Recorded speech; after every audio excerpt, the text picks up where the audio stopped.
my push notification actually right now, so I'm going to join the video with you guys here in just a moment. And any second now, there we go. There it is.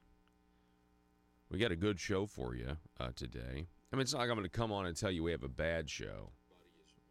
Is that gonna? Yeah, I mean, it's not like I'm not gonna say that. But we have a really good show for you. We're gonna explore a few things that are happening in the country today. One of them is you have the General Michael Flynn. His sentencing hearing is today, a hearing that has been put off several times.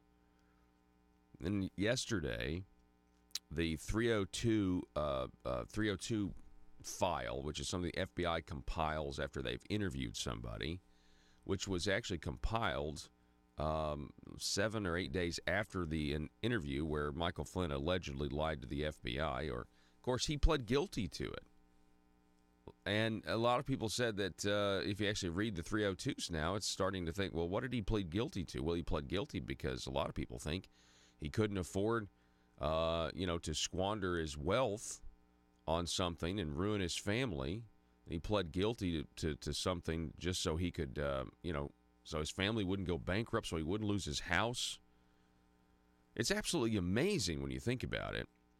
You compare this guilty plea to Michael Cohen, who pled guilty to something that's not actually a crime because he didn't want to be charged with this other stuff that would have carried a heavier prison sentence. So there's a lot of stuff going on today. And all of a sudden, former FBI Director James Comey has come out and he's now defending himself, defending the FBI. He's upset at congressmen who are retiring, that are, what did he say, slunking off into retirement, which is a shot at Paul Ryan. He's wanting Republicans to attack Trump, to stand up for, don't be afraid of the base or the people, stand up for the values of the country, he says. I think to myself, well, isn't it the people of the country that make the values?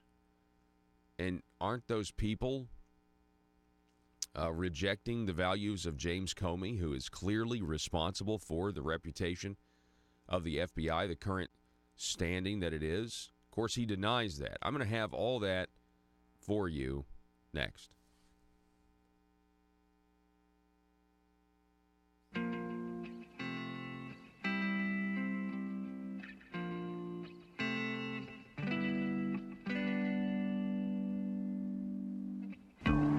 I think it's time we ask ourselves if we still know the freedoms that were intended for us by the Founding Fathers. They seem to be in full-scale retreat from spending cuts and are talking about raising people's taxes again. And I have only one thing to say to the tax increasers. Go ahead, make my day. If we lose freedom here, there's no place to escape to. This is the last stand on earth. Those who would trade our freedom for security have embarked on this downward course. Whether we believe in our capacity for self-government or whether we abandon the American Revolution and confess that a little intellectual elite in a far distant capital can plan our lives for us better than we can plan them ourselves. Conduit News Radio with Paul Harrell is on now. Hey, folks, welcome to the program. Thanks so much for being with us. This is the intersection of conservative ideas and reality, where we're building a liberty machine. We want you to be a part of the program. We want you to listen to the program. Just you listening means that you're part of the program. We've got a great show for you. Coming up, let's see, 7:33. We're going to introduce you to a guy by the name of Jim Hester. Jim Hester is the author of a book called Two Tribes. And those two tribes they're talking about there are the Republicans and Democrats, or leftists and people on the right, or whatever you want to call it. But we're going to talk to him specifically really about this whole border wall situation. Remember that meeting? That meeting happened in the Oval Office a week ago today. And it's where Pelosi came out afterwards after after Trump really just owned them. I mean, he got them to admit their positions, and the American people he got them to admit that, hey, we don't want a border wall. You can have security without a border wall, even though they voted for a border wall before. Then Pelosi comes out and questions Trump's manhood and compares him to a skunk after the border wall meeting. And it's just because they got owned by the president, and he, let the press into the meeting, and, it was great. It was fantastic to see these two people have to actually talk to one another in person. So we'll talk to Mr. Hester about that and his book, Two Tribes, which is up at Amazon. All right, I want to start with what I kind of said in the little pre-show right before we come on the air. I want to start by talking about James Comey. That's right, James Comey. Makes me think James Comey. I want to tell you something here. James Comey should have been a politician. I mean, this man can say things with conviction better, that are not true, better than Bill Clinton ever did. If James Comey had been a politician, he might have he might have been president. He might have ruled the world. I don't know. I'm telling you, because if you look at him, he plays the Boy Scout part very, very well. But that is not who James Comey is.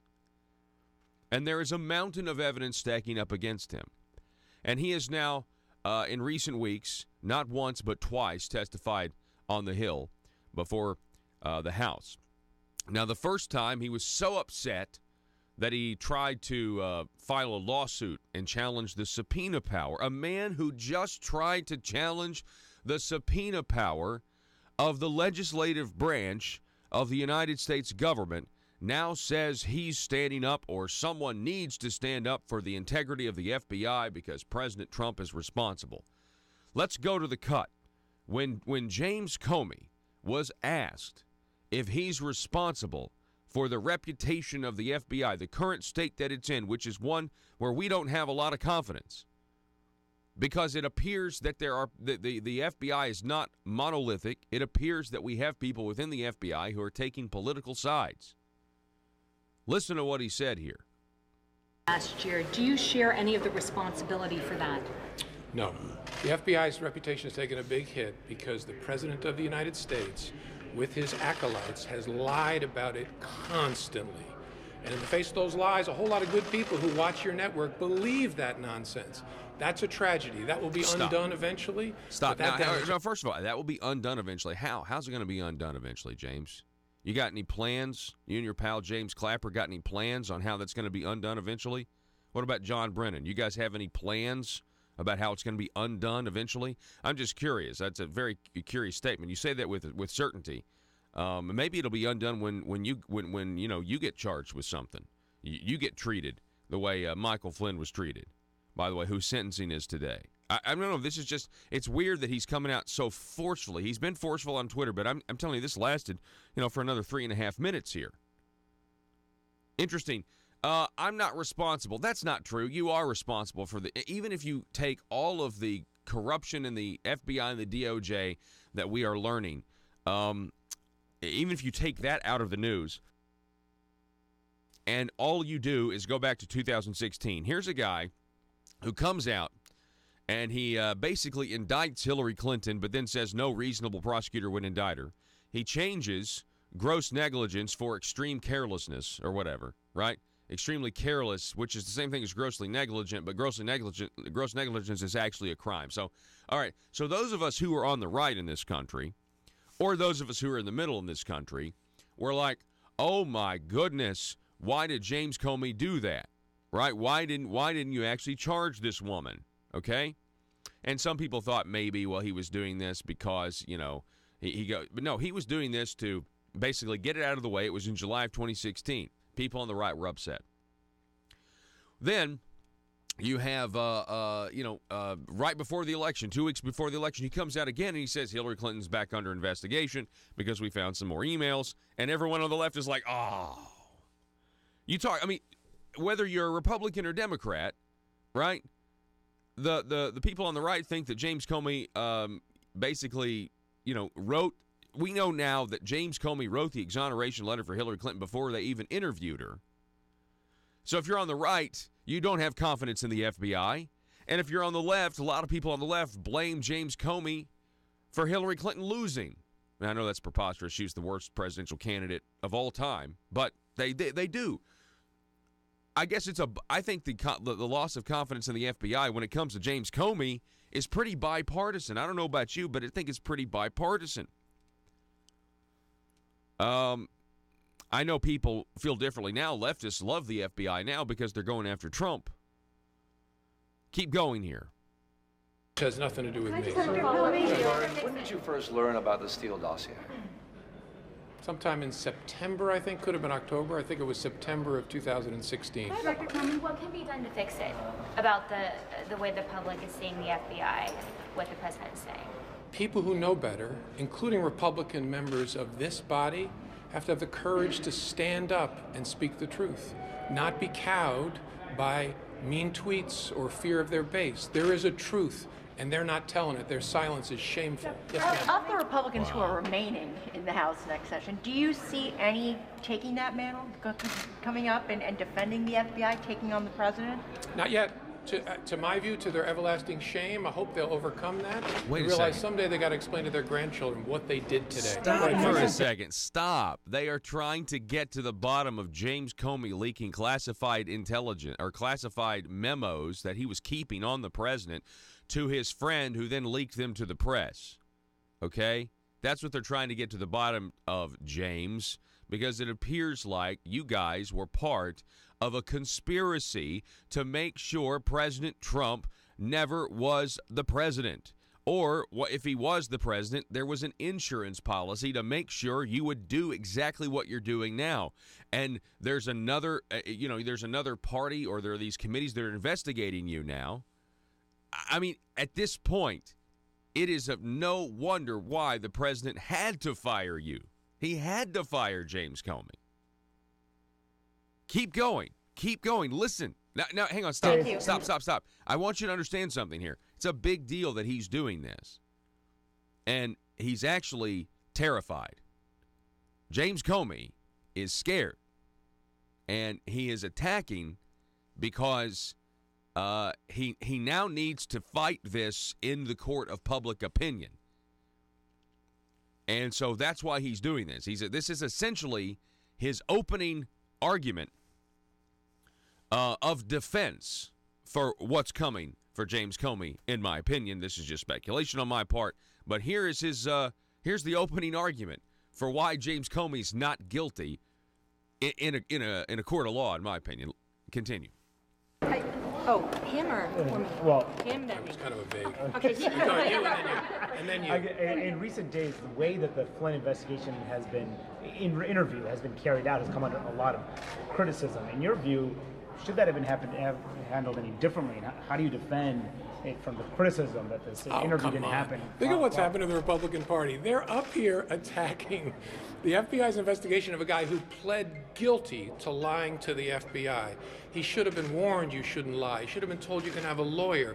Think of the state of affairs we've ended up in. That's nonsense. I'm very proud of the way the FBI conducted itself. Agile, flexible, thoughtful, pursued the leads where you'd want us to. Stop. Catherine, go. All right, so the news on that. So, he's saying Michael Flynn pled guilty. Okay. All right, so Special Counsel Robert Mueller, they have provided the U.S. District Court in Washington, D.C. with the original 302 form on Monday regarding the FBI's interview with then National Security Counsel Michael Flynn. Prosecutors claim that Flynn lied in the interview about not asking the Russian ambassador, I'm not going to try to pronounce his name, to refrain from retaliating against the U.S. in return for sanctions imposed by the outgoing Obama administration over alleged interference in the election, and that he lied about not asking Russia to oppose a UN Security Council resolution declaring Israel's presence in Jerusalem to be a violation of international law. Okay? But the 302 form presents Flynn as eager to provide information to the FBI about his interactions with the ambassador. He told FBI agents that he had called Russia and other countries to ask where they stood on the UN vote, not any request of, hey, if you do this. He also told FBI agents he had not discussed the Obama administration's impending actions against Russia and had not been informed of them at the time of his call with the ambassador because he was on vacation in the Dominican Republic without access to television news or a working government-issue smartphone. He also said he did not recall specifically telling the Russians via the ambassador, the Russian ambassador, to do anything. The heavily redacted report was curiously prepared 3 weeks after the interview itself, 2 days after Flynn resigned from the administration. An intelligence source who had seen the transcripts of Flynn's conversations with the ambassador told National Public Radio, NPR, hardly a conservative news source, in February 2017 that they did not show any criminal wrongdoing. Quote, I don't think Flynn knew he was doing anything wrong. Flynn talked about sanctions, but no specific promises were made. Flynn was speaking more in general. Maybe we'll take a look at this going forward, the intelligence source told NPR. Now, District Judge Emmett G. Sullivan, a Bill Clinton appointee, will preside over Flynn's sentencing today. Now, apparently, there's another 302 report out there, rumors of another 302 report, because this one was prepared 3 weeks after the interview. Apparently, the initial 302 report might be different. And there are reports out there that Michael Flynn has got the initial 302 report. So I wonder if the judge has the initial 302 report, if it exists. It's not as black and white as James Comey's making it out to be. Let's go back to James Comey. What did he have to say? Maybe for you or your attorney, my understanding is that when you shared your memos with your legal team, that there was a follow-up for a classified containment operation by the Bureau. Was there a spill of classified information when you shared those memos? Yeah, I'm not going to talk about something like that. So, Director Comey, well, that's important to talk about, whether classified information was mishandled. Whether you think it is or not, I'm not going to talk about it one way or another. Stop. Sir, we're seeing more. Yeah, so Republicans are terrible. They're shameful for not standing up to the President of the United States and what he's doing to the FBI. It's Trump's fault. It's what Trump's doing to the FBI. What about when you spilled classified information to your friend at the university who then leaked it to go after the president? What about that? Nah, I'm not going to talk about it. I'm not going to talk about it. Continue. Keep going. These tweets from President Trump on the investigation. We're seeing more movement out of Mr. Mueller's investigation. Is this a sign it's wrapping up soon and a sign of the White House feeling the pressure? I don't know. Nor do you, I suspect, because it's been done professionally, incredibly quickly, but I don't know whether it's done. Only the investigators know that, and we'll see. Yes, ma'am. There was a new report related to the Senate intelligence investigation. Did that come as a surprise, any of the findings? And how serious was the Russian threat during the 2016 election? I haven't had a chance to see it, so I can't comment. Director Comey, you said you wanted these hearings to be public. Do you anticipate when Democrats take control coming back to the Hill again, potentially answering some of these questions in public again? Look, I don't love the idea of coming back as great as you are, but I respect this institution. It's why I'm here cooperating with the Republicans. I wanted it in public, they wouldn't do it. So I'm not going to thumb my nose at them or the Democrats. Are there substantive changes from this your man knows why it's done behind closed doors. It's done behind closed doors so they can ask questions that are classified in nature, and the answers would be classified in nature. This man knows this. He's a former director of the Federal Bureau of Investigation. Oh, I wanted to do it in public so everything's above board. No, projection and deflection. Good grief. I'm for transparency. No, you're really not for transparency because you don't want to be transparent with the people that can actually hold you accountable and put you under oath. What a dishonest. You talk about carefully crafted language. This is it. This is Washington, D.C. style. The finest. All right, let's keep going here. Testimony when you were here, whenever that was, I guess a year ago in the summer, that you would want to have another public testimony at all? I mean, do you feel like there's anything either that's changed in the investigation or that's changed in your view of it that needs to be clarified? Or... if you read the transcript, you'll see I'm boringly consistent. Do you last one. Acting Attorney General Matt Whitaker, do you have confidence in him? No comment. All right, see you all. Thank you. Have a great day. All right. Stop. Okay, now, that was James Comey's really distorted view of reality. Let's, on Friday, I interviewed Arkansas's Rick Crawford, Congressman Rick Crawford. At the very end of the interview on Friday, I asked Congressman Crawford about James Comey and his closed-door interviews. Of course, Rick Crawford is on the House, the permanent House Select Committee on Intelligence. I think I got those in the right order. So he knows a lot he can't talk about.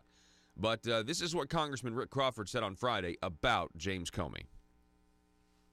One last question. I know we got to go. James Comey testimony behind closed doors that was released, and we found out, I guess, that former director of the FBI, didn't remember a whole lot of what happened when he was the director.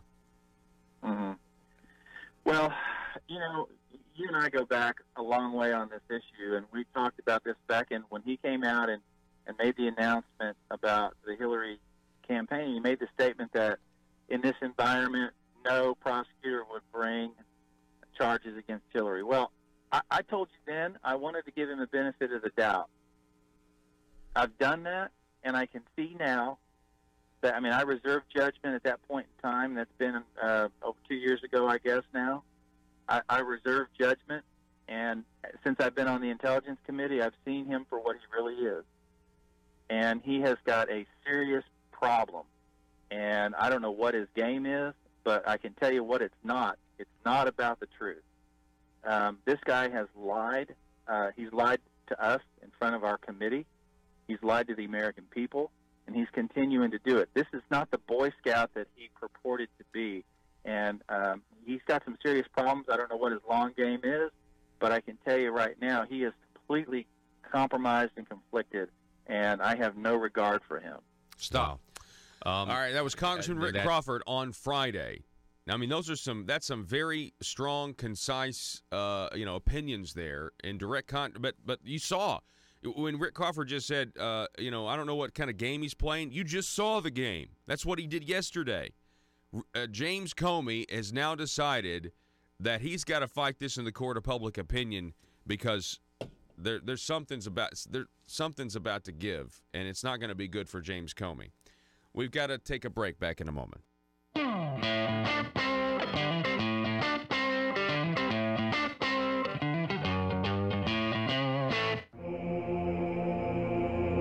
It's Conduit News Radio with Paul Harrell. Hey, welcome back to the program. We got Mr. Josh Waters is with us. Josh, how you doing this morning? Hey, I'm doing pretty good, Paul. How are y'all? Doing good up here. We really are. Now, listen, the task force, this is why you're on. You're on to give a task force update on the tax reform task force. But this is kind of the last update that happens directly after a task force meeting because it was their last meeting this week, right? That's right. The task force is over. It has gone away by a matter of law. Some of the other task forces that are set up, they're kind of indefinite, but this one had a specific end date, and so they had their final meeting this week. They recommended out their last set of recommendations. They have really went over the fiscal impact. In a world full of constituents with social media accounts, bloggers just looking to increase their page views, and a talk radio host who generally is just the worst, how are Little Rock's elite supposed to conduct business with such a lack of privacy? Introducing the 1835 Club, older and more refined than other clubs that claim discretion. The 1835 Club is for seasoned political veterans that want to conduct the highest form of aristocratic business with the public's money. Are you a schemer? Do you someday want a guaranteed flow of taxpayer money to support your business? Is it your dream to see the .gov domain at the end of your business website? Don't listen to the imitators. The 1835 Club is the place where corrupt politicians and businessmen hatch their next crony schemes. At the 1835 Club, we make lobbying safe and legal. Ethics. Why, of course. All business is done in an ethical manner. Just look for the sign above the door that reads, loophole. Are you tired of the Capitol Police restricting your access to the roof after a perfectly good night of drinking? The 1835 Club has libations and a perfectly good roof. Other crony clubs that promise discretion try to lure you in by advertising bars made out of aeroplanes. Well, at the 1835 Club, instead of an airplane fuselage, we've got a space shuttle. No, not a bar. We've got an actual space shuttle that makes a daily run to the moon so members of the 1835 Club can have some real privacy away from the bloggers and taxpayers. Are you an Arkansas aristocrat? Do you want to be? It's the 1835 Club, and we work tirelessly to make sure the good old boy system remains alive and well. Join today. Disclaimer. The 1835 Club reserves the right to deny membership to anyone who has principles. Any talk of the Declaration of Independence or the Constitution must be done in jest or, at the very least, with a condescending tone. And finally, the 1835 Club will be given a 25% commission of any agreements made between politicians and the business community. PHP Parody.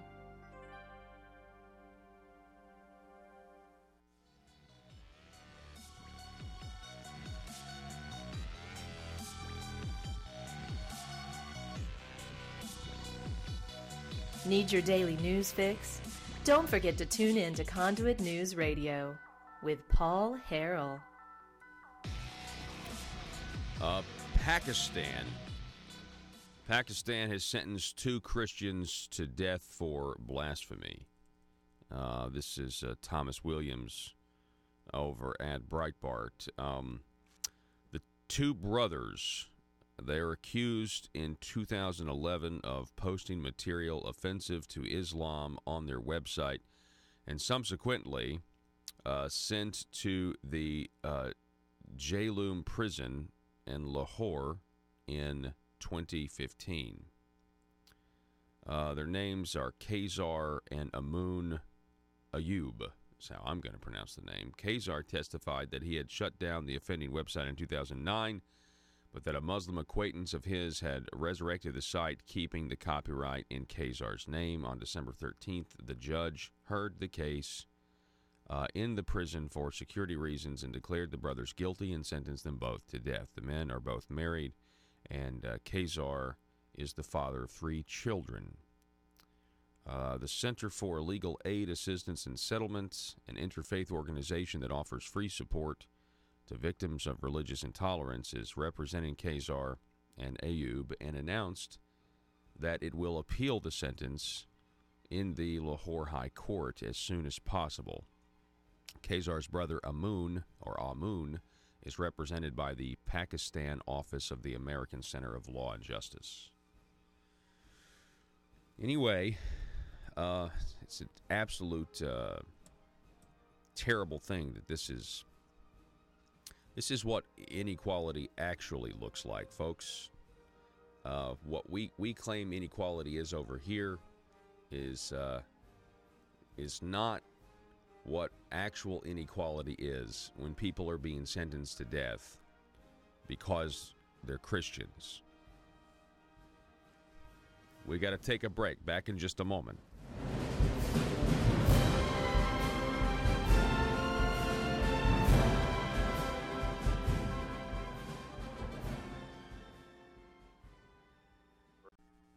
Proposing to do, and now it's just up to the General Assembly to see what they ultimately pass or don't pass. So let's go over some of these recommendations. Let's talk about, because I've already talked with you a little bit here. We have a 4-year plan, a 3-year plan, a 1-year plan. I mean, what are they recommending lengthwise? So the phase-in of the governor's 245.9 plan, that's the big income tax plan that came out of the tax task force. And so last meeting, the governor's office, or DFNA, put forward this 4-year phase-in, which covered about 5 fiscal years. Well, yesterday they came back, they met again, and they voted, and they actually voted to do a phase-in over 3 years. And so what this would be is the income tax rates in Arkansas. Right now there's 3 tables. It's really confusing and convoluted. It would take it down to 1 table, and it would lower the top rate right now, which is 6.9% in Arkansas for individual income tax. And over 3 years and 4 fiscal years, it would then drop that down to 5.9%. In the first year, it would drop from 6.9 to 6.5%. In the second year, it would drop to 6.2%. And then in that last year, it would drop to 5.9%. That was the income tax plan, and that's one piece of the pie of what's going to be what's in the draft legislation, what's going to be going out into the General Assembly. Okay. So they're recommending, now this doesn't mean this is in any legislation, but the Task Force on Tax Reform and Relief is recommending a phase-in plan of 3 years. I have some of these numbers here. Joe, can we show? Let me show the right there. You see the governor's 2-4-5-9 plan, and that's a. It says I guess that would be a cut in revenue of $47 million. Yep, and those numbers are the first fiscal year, and so what's all the fiscal impact statements that were presented? They have the draft legislation that they presented at last meeting. And then this meeting was, okay, what's the fiscal impact of that draft legislation? And so in the first fiscal year, those are the numbers you see there. Now, overall, when this is fully phased in, it's about $192 million. Phased in over, the impact will be felt over 4 fiscal years, is the way the fiscal impact statement reads from DSNA. And so at the very end of the meeting, they actually had a vote.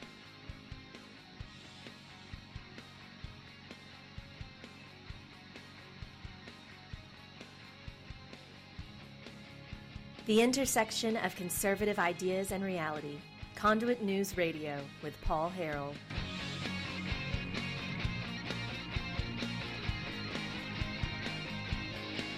Here we go. Welcome back to the program. Feel free. We're up and going on Facebook, facebook.com/Conduit News. Our whiteboard for this week says Merry Christmas, because essentially Christmas is upon us. A week away, and I think a lot of people are going to be going out of town, this weekend, maybe traveling to their, to relatives and family, that sort of thing. So wanted to just wish everybody out there listening to the program, watching the program, a very, very Merry Christmas. Headline in today's Gazette is, the Arkansas governor has backed a bill in the legislature. He has said he will sign a bill that will cut the fees on concealed carry licenses. Governor Asa Hutchinson on Monday said that he would support and sign a bill to cut the cost of the concealed carry license from $100 to $50. The lead sponsor in the Senate is Senator Trent Garner of El Dorado, and the lead sponsor in the House is State Representative Jim Dodson of Bentonville. It is Senate Bill 15. They filed this on Friday. It would also lower your renewal fees for a concealed handgun license from $50 to $25. Now, no doubt that would be a huge blow to the state police budget. Matter of fact, Bill Sadler's quoted in here saying, Bill Sadler is the state police spokesperson, spokesman. I want to make sure, correct that, said that the agency estimated that it will lose $1.2 million in revenue from the legislation. Okay, so a few things here. Number one,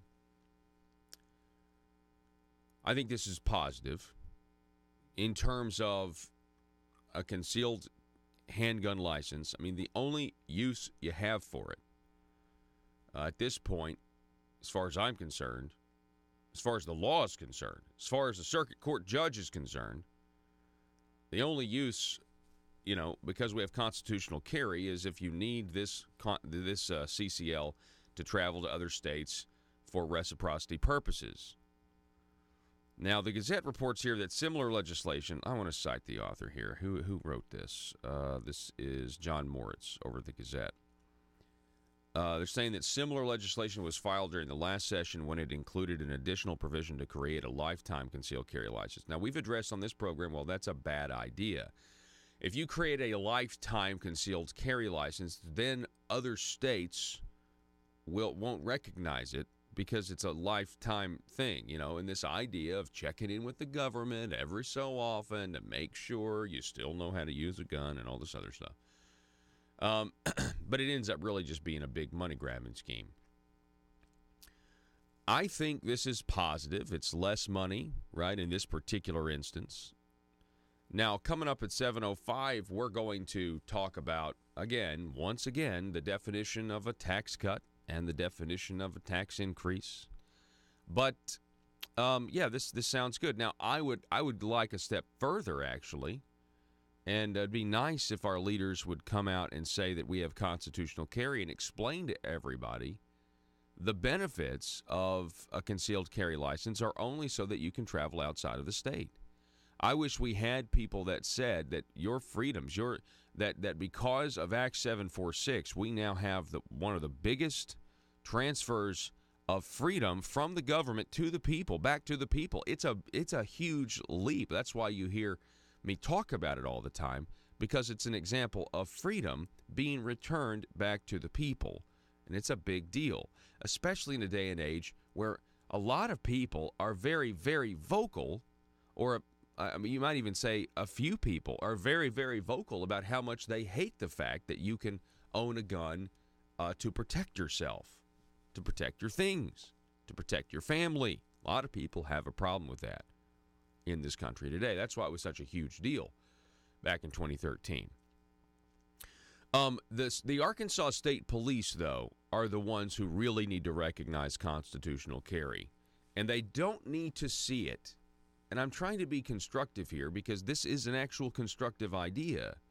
The Arkansas State Police do not need to see recognition of constitutional carry. That is permitless open carry, permitless concealed carry. They don't need to see it as a bad thing. They need to realize what the law is and make the best of it by now marketing that license. Market the license as something that you need if you want to protect your family while traveling out of state in the states that have reciprocity agreements, which I believe is every state that touches Arkansas, pretty much all of the Southeast.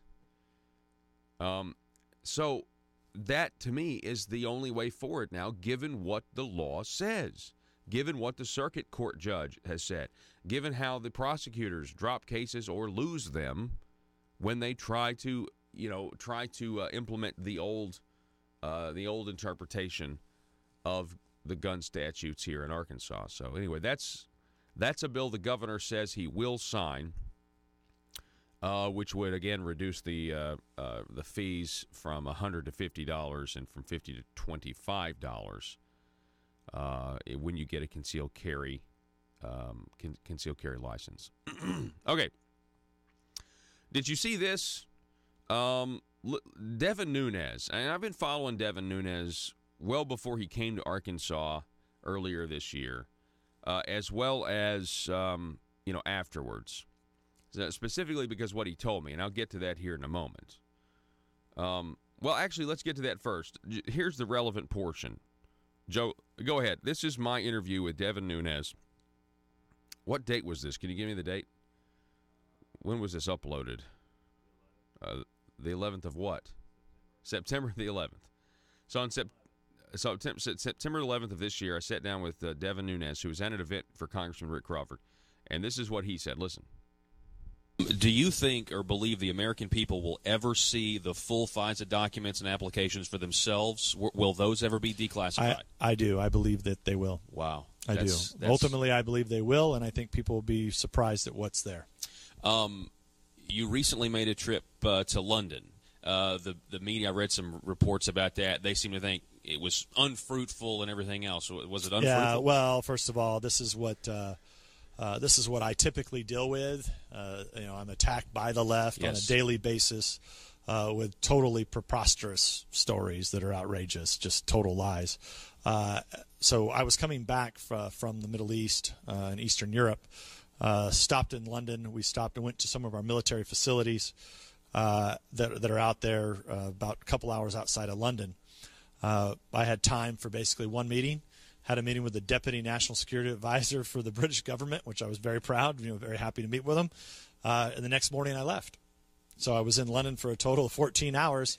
And I get home to goofy stories about to fake news. I mean, it's a real thing.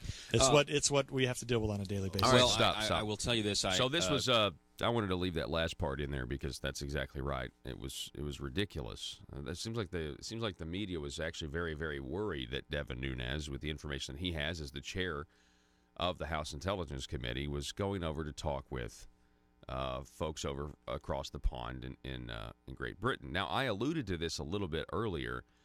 Christopher Steele, the former British spy. Now, make sure you know that he's the former British spy. He's not working for Great Britain now. Whatever you do, just know he's the former British spy.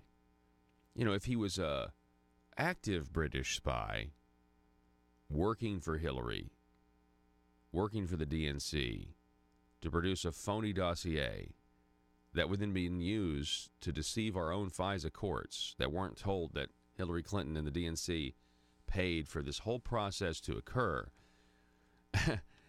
If he wasn't a former spy and was actually a spy, that would be really awkward, wouldn't it? That'd be really awkward. Is that why Donald Trump hasn't released the documents yet? Why? Why hasn't? This was back in September. I want you to know that hurricane was coming. Was it the one that hit South Carolina? A hurricane was coming. Those documents were supposed to be released that week, the week of September the 11th, but the hurricane came and it didn't happen. And he actually said that, everyone's bracing for hurricanes, so we're not. Devin Nunes did. Well, they still haven't happened yet. And President Trump has since tweeted that he may not release the documents because he's holding them, and he'll release them if the Democrats decide to, investigate him endlessly to the point of just ridiculousness, which I think we're already there, honestly. But you get my point. Apparently whatever's in there is bad. And apparently whatever is in there is so bad that the British government has asked, or our allies, I think that's what is reported. People assume that it's Britain. Our allies have asked that he not release what's in these documents. Now, why in the world would our allies not want it released what's in those documents? Does anybody know that? Does anybody? I mean, this is crazy town. This is crazy. This is exciting. It's big news, but no. Mainstream media outlets, silence, deafening silence. I mean, they're about as silent as the Arkansas Democratic Party was when it refused to use any of the corruption that's in the headlines in any sort of legitimate way against the Republicans, which was really weird. Wasn't that odd? Remember all the corruption here in Arkansas, how bad it is. We got all these senators going to jail, and the Democrat Party just silent. They didn't weaponize that hardly at all. They barely mentioned it. And they fielded a candidate for governor, Jared Henderson, against the Governor Hutchinson, and it was just silence. There was no, hardly any. I didn't hardly heard it at all. It's weird that Republicans don't act like Republicans in Arkansas, and the Democrats don't really act like Democrats a lot of the time. Now, sometimes they do, but it's just weird. I mean, people talk about the uniparty that we have at the federal level. Not so much anymore, right? It depends, kind of waxes and wanes. Here in Arkansas, though, we have, well, in a lot of ways, again, there are differences. In a lot of ways, we have a uniparty when you get to the top. At least that's the way it seems to me. So Devin Nunes, in that flashback interview we just showed you, he's now making news because yesterday, a frustrated outgoing House Intelligence Committee Chairman Devin Nunes called for the creation of a transparency office attached to the White House that would be dedicated to reviewing and declassifying information that should be in the public sphere. The Washington Examiner reports, our investigation is essentially over. We have everything that we need. What we're lacking now is that we're lacking the declassification by the president, Nunes told Fox News on Sunday while discussing his panel's investigation into the DOJ. Quote, for various reasons, the president or his staff doesn't want to do it. Therefore, I think it's important if the president doesn't want his hands on it, we have to have somebody, some office that's going to look at all these issues and all these documents that need to be declassified.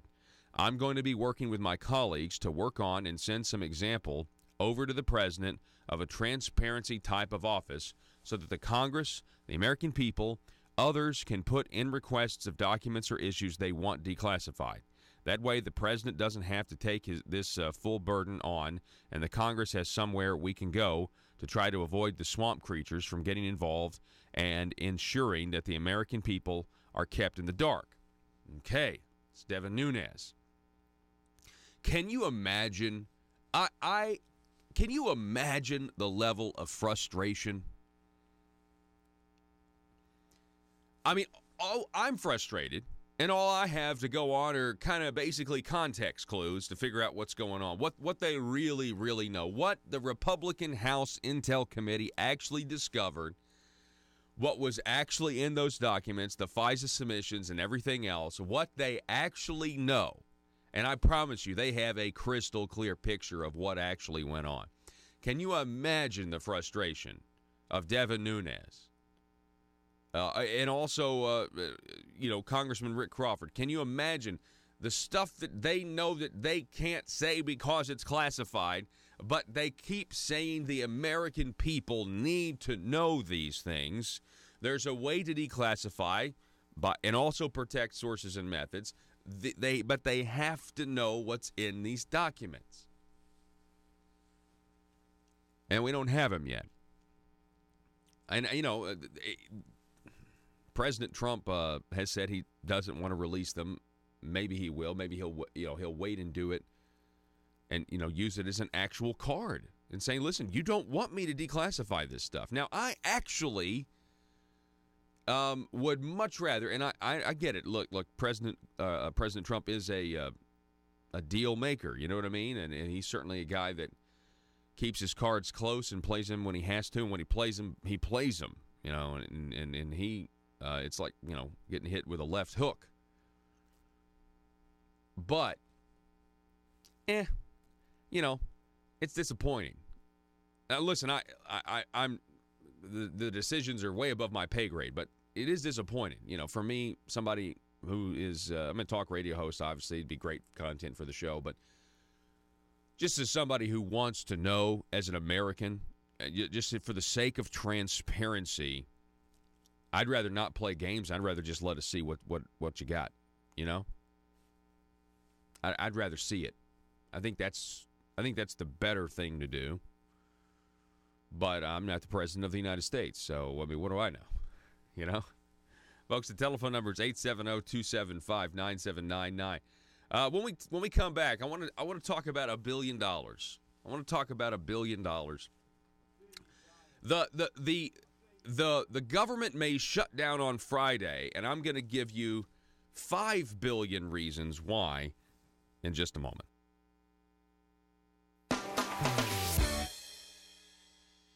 Russellville-based firearms manufacturer Omega are making clones of the most notable German firearms in the world. These delayed rotor-lock firearms have been and are currently used by law enforcement and military worldwide. At Omega, they manufacture their guns right here in Arkansas and produce the best reproduction in the marketplace that comes with a complete 5-year warranty. At Omega, they take firearm manufacturing seriously and offer discounts to active and retired law enforcement. Whether you're using Omega firearms to defend the public, defend your family, or for target practice, Omega has your back. For pricing, go to omega-guns.com. That's omega-guns.com. If you're like me, you believe that small business is the heart of Arkansas's economic engine, and it should be viewed that way by the politicians in Little Rock. Conduit for Commerce also believes, like you and I believe, policies that achieve less regulation and lower taxation help small business in Arkansas thrive. Other policies like small, constitutionally consistent government and reducing citizen dependency on government keeps it from growing and expanding its influence on our daily lives. Conduit for Commerce works every day to educate the general public and legislators on these important priorities in the name of Arkansas small business. By the way, contributions to Conduit for Commerce are tax deductible. Log on now to conduitforcommerce.org and click on Contact Us on the right side of the page. That's conduitforcommerce.org. Go there now and learn the facts on protecting small business in Arkansas. At conduitnews.com, they FOIA'd the the ballots actually, and so you can see how each individual member of the task force voted their preference of the income tax plans that had been discussed. Looking at this graphic here, Josh, it says there's a net tax increase for the first fiscal year. Tell us about that. Yes, Paul, I think that's kind of the big takeaway right now. Unless something changes, if everything that was presented, that was draft legislation, that was part of the governor's plan, if all of that's taken into consideration and ultimately passes, we're looking at an increase of $38.2 million in the first fiscal year. That's a net tax increase. Now, what we talked about, the big piece, was the decrease, the income tax plan, in that first year, bringing the top rate 6.9 to 6.5, right? Yeah. So that's negative 47. Exposing the truth and everything the Marble Palace establishment keep trying to cover up. It's Conduit News Radio with Paul Harrell.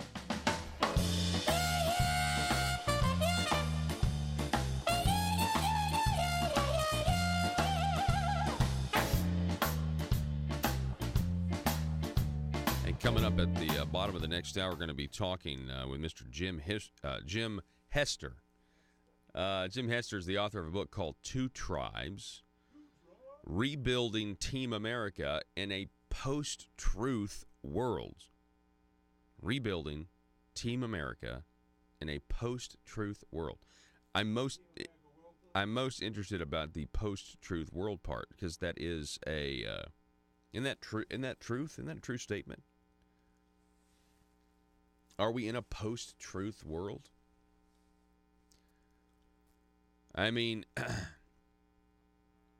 theologically, we've been in a post-truth world since getting kicked out of the Garden of Eden, right? And that you see, Joe's saying, yep, that's true. All right, anyway. Let me give you five. So, yeah, I was joking when I went to break. 5 billion reasons why we're about to have a government shutdown. Trump wants $5 billion. Each dollar is a reason. About to have a government shutdown over the border wall. President Trump has said that he will shut down the government if he doesn't get his wall, and he also has said that he might use the military to build it, which is going to be fascinating and great. And it'll immediately get tied up in court, I'm sure. Somebody will sue, because that's what happens. But I just want to illustrate how petty the Democrats are. I mean, listen, I'm not taking I'm sacrificing the moral high ground of talking about the national debt. Nobody talks about the national debt anymore. We've clearly, as a country, just like we have it's understood now that we have welfare programs.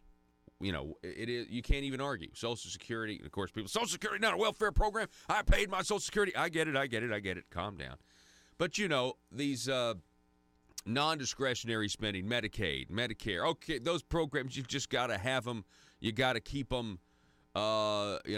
Everything is it's just assumed that this is, the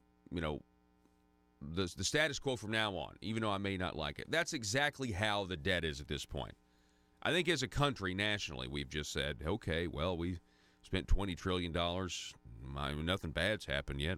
We might as well spend $100 trillion. I mean, doesn't matter. Seems to be our mentality. In the grand scheme of things, though, I just want to talk about $5 billion, how petty the Democrats are. And forget about, yes, they voted for border walls or border barriers before. They are only not doing it now because of Trump, because they hate us. The deplorables that voted for Trump based on illegal immigration, they think it's bigoted. They really do. Nancy Pelosi and Chuck Schumer, if they were really honest about it, they'd say it's bigoted at this time. It might have been fine back then, but because the rhetoric is where it is, it's just bigoted. Okay. All that aside, $5 billion is not a lot of money, not to the United States government. It's a very minuscule amount of money. In the grand scheme of things, we're talking about $5 billion, okay? Now, if I were to tell you how much $1 billion is, it's $27,000 a day for 100 years with money still left over. I mean, it's a lot of money here. But likewise, we've got, what, a $14 trillion economy, $15 trillion, $16 trillion, so $1 trillion, okay, $1 trillion, which we have, $1 trillion in debt, or 20 trillion. 1 trillion would be 27 million a day for 100 years with money left over. Okay? So just think about that. When you think about how much $1 trillion is, and the budget, the amount of money that these guys get every year in the trillions to judiciously. That's one of the reasons we're so we got 535 people in Washington D.C. trying to adequately spend all this money, and that's why the only way to reduce the size of government is to cut off how much money they get. But the Democrats are not the tax and spend Democrats have a problem now with $5 billion. We're not going to give him his $5 billion. We'll give him a little bit, but we're not going to give him what he wants. It's just I think it's the type of politics that all the deplorables are sick of. I really, really do. Speaking of the deplorables, the one clip I didn't hear of, when we were playing the James Comey stuff at the top of the hour, the one clip that I did not hear was when he said, congressmen don't need to slink off in retirement. They need to stand up to the president and blah, blah, blah. I think that's a shot at Paul Ryan, by the way, because I think the establishment saw Paul Ryan as their last best hope to try to take down the president and it not look like it's just some partisan hit job, which is exactly what it is. And it not look like it's some sort of coup, which is what it's looking like it is more and more and more. But, yeah, James Comey saying that congressmen don't need to slunk off in retirement and that we've got to stand up for the values. We've got to be willing to take the hit from the base and stand up for the values that make this country great. And I'm thinking, wait a second, the base. Stand up to the attacks that you'll get from the base. But isn't it the base and the people that shape our values? So what values is James Comey even talking about? We got to stand up for the values that make this country great. It's the people that shape the values. It's the people that form public opinion. And right now, public opinion has turned against the deep state, the status quo, the swamp, whatever you want to call it. We got one more hour coming your way next. Going to talk a little bit about Arkansas taxes. The news and talk of Northeast Arkansas. This is News Talk 101.3 FM and 1230 AM KBTM, Jonesboro, an EAB radio station. $4 million. That's really the big bulk of what the decrease is. However, when you look at the other draft legislation that the task force prepared and the fiscal impact statements that DSNA prepared for those, and you add them all up together, that's where we see the increase of $38 million. So I know you've been talking about it. We talked about it last time. Where's it going to land? There's tax shifting. You're cutting here. You're increasing there. Where are the people going to be at the end of the day? Well, for the first fiscal year, right now, as things stand, it's a net increase of $38 million. And I guess it's extremely frustrating because this task force was set up to do tax reform and relief on the people, and I remember State Representative Charlie Collins.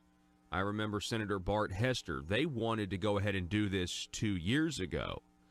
And they pulled their legislation that would have attempted to make these, some of this stuff immediate. And instead, they said, hold on a second, let's have a task force and talk about this, and we'll do it right. And now we have this task force with these numbers. They're recommending the first fiscal year that they go through this, a net tax increase on the people of $38 million more going to the government. Now, I thought at the very least, they would try to keep it neutral, to keep government the same size. But I'm really confused here, Josh. Well, I mean, they can say, people can lie or get confused or spin things, but numbers don't lie, and these are official numbers from the Department of Finance and Administration. These are the numbers we're given.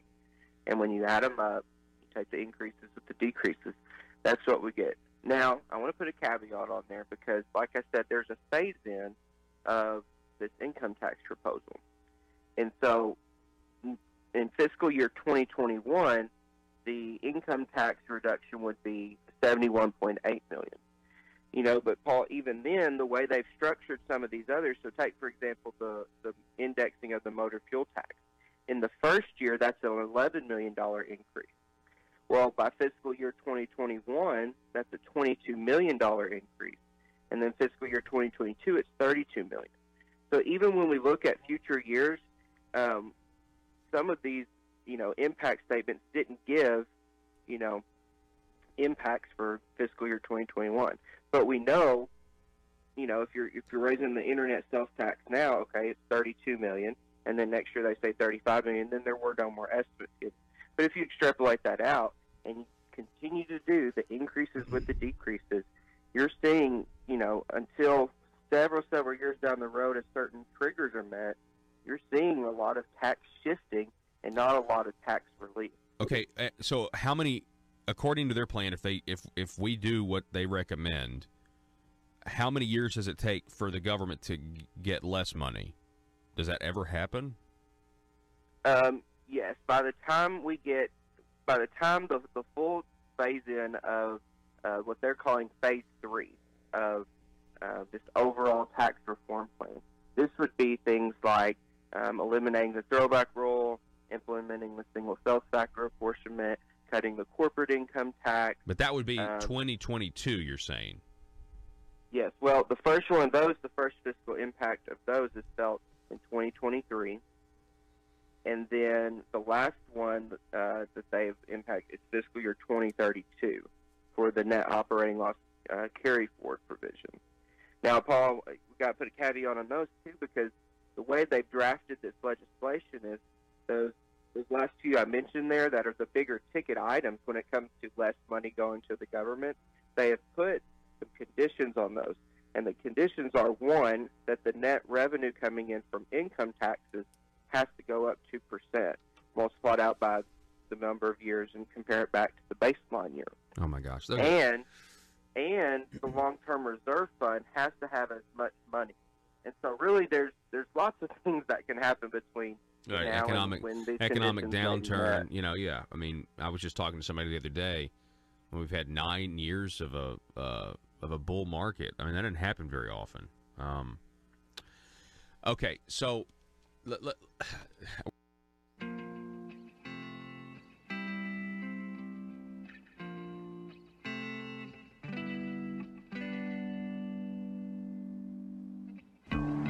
I think it's time we ask ourselves if we still know the freedoms that were intended for us by the Founding Fathers. They seem to be in full-scale retreat from spending cuts and are talking about raising people's taxes again. And I have only one thing to say to the tax increasers. Go ahead, make my day. If we lose freedom here, there's no place to escape to. This is the last stand on earth. Those who would trade our freedom for security have embarked on this downward course. Whether we believe in our capacity for self-government or whether we abandon the American Revolution and confess that a little intellectual elite in a far distant capital can plan our lives for us better than we can plan them ourselves. Conduit News Radio with Paul Harrell is on now. Good morning. Welcome back to the program. Hour number 2 here. Merry Christmas to everyone out there listening today. Thank you so much for being with us. And we hope that you have a wonderful, happy, blessed Christmas this year. So we got a lot coming up. I'm going to give you a little bit of a Yellow Vest update later in the program. Also going to talk to Mr. Jim Hester, who's author of a book called Two Tribes. We're going to be talking about the story, the border wall. We're probably going to a government shutdown. Pelosi questions Trump's manhood last week. Did you see this? This was about 5 days ago. Pelosi questioned Trump's manhood, compares him to a skunk after border wall meeting. This is a headline on CNN. Of course, it's no wonder. I mean, this is not the first segment they've ever done on Trump's manhood, right? Because of the whole Stormy Daniels book. Yeah. So we'll get to that at the bottom of the hour, 7:33. So I wanted to take this opportunity to redirect you guys, if you haven't already, over to Conduit News. On Friday, we interviewed Mr. Josh Waters, and what we talked about was the task force on tax reform. The task force on tax reform is done. They've completed their mission, if you will, and a lot of people have been hopeful about this, right? I haven't been one of them. I'll confess. I've been a little bit, been one of these guys thinking, I don't know. I don't really think governing by task force is a good thing, because it seems like it's what we always do instead of letting our legislators legislate under the Constitution of Arkansas, just in regular order, where they meet, they have a session, they debate ideas. That's how we all thought things went. I mean, even in the corrupt environment of Mr. Smith Goes to Washington, you think that people actually are able to do something while you have the power as an individual legislator. That's why Mr. Smith Goes to Washington was so great, right? I mean, if Mr. Smith went to Little Rock today, they would shut him down by forming a task force so that Mr. Smith wouldn't be on the task force. Only their selective group of people would be on the task force. I mean, that's just the way I see it. So the task force ends, and Conduit News with this story, that it ends with a net tax increase. That's what they're recommending, a net tax increase the first fiscal year. Now, this is a very detailed article up at conduitnews.com, and I would encourage you all to give it a read. I'm going to go over a few of the things right now, okay? And then we got to talk about agreeing on the definitions of words and phrases. This is what I've been saying. If you want to know why there's a divide, it's because it's really frustrating, and I think the more conservative side really comes at this from wanting to just honestly agree about the definitions of words and phrases. But if you want to know why there's a divide in the Republican Party, if there's anyone out there that's curious as to what that divide is or what's caused it, it's the fact that we just simply disagree on the definitions of words and phrases. One side has one definition, and the other side has another definition. And that is the rub. The Tax Reform and Relief Task Force is over after 18 months of meetings and in-depth research on Arkansas taxes. The task force concluded its final meeting on Wednesday. The task force approved out their final recommendations of draft legislation and their fiscal impacts. Conduit has crunched the numbers, and the results may not be what many expected. While some larger cuts may be implemented down the road, if certain conditions are met, the first fiscal year impact is not looking good for taxpayers. For the first fiscal year, which would be 2020, the draft legislation, fiscal impacts, and proposals result in a net increase of taxes to the government. Now, that's the first year. Let's just stop for a second, and let's just kind of go over what we've talked about in the past. What is the definition of a tax cut? What is the definition of a tax increase? And what's the definition of, revenue neutral? Doing a tax shifting that is revenue neutral. You lower this, you raise this. The tax burden. What's the definition of tax burden? Well, it's the amount of taxes that are taken from the people, from the private sector, You and I are private individuals. Companies are private. That's what the tax burden is. How much of that money is coming from us and going to fund the government? Now, this is the number one reason. It might not should be, but I kind of think it should be, but some may disagree. But the number one reason most of us, I would say, participate in elections is over this issue, is the issue of how best to take money from the people to start a government, to fund a government, to keep it going or whatever. What's the best method? How do you balance a big government versus the private sector that the government actually depends on? If it weren't for the private sector, there would be no government. If there weren't private citizens, there would be no government. So how do you balance that? How do you balance the two? George Washington said government is a necessary evil. So our first president recognized that there is some sort of balance to be had, right? He recognized it. And a guy who they wanted to be king, and he said, no, I don't think you realize why we fought the war. Okay? So right there alone, we know that he was a guy that had the ability to reject the power, if you will. Okay, so these are the questions that we have to ask ourselves, and we have to get beyond the spin. We have to get beyond the spin, and we have to honestly assess what has now been proposed out of the task force on taxes. And the first year, meaning the first fiscal year, if they do what they are proposing, and they have the draft legislation already written, if you just do the simple math, it's more money coming from the people to the government. Now, that would be an increase in the tax burden. Back to that definition.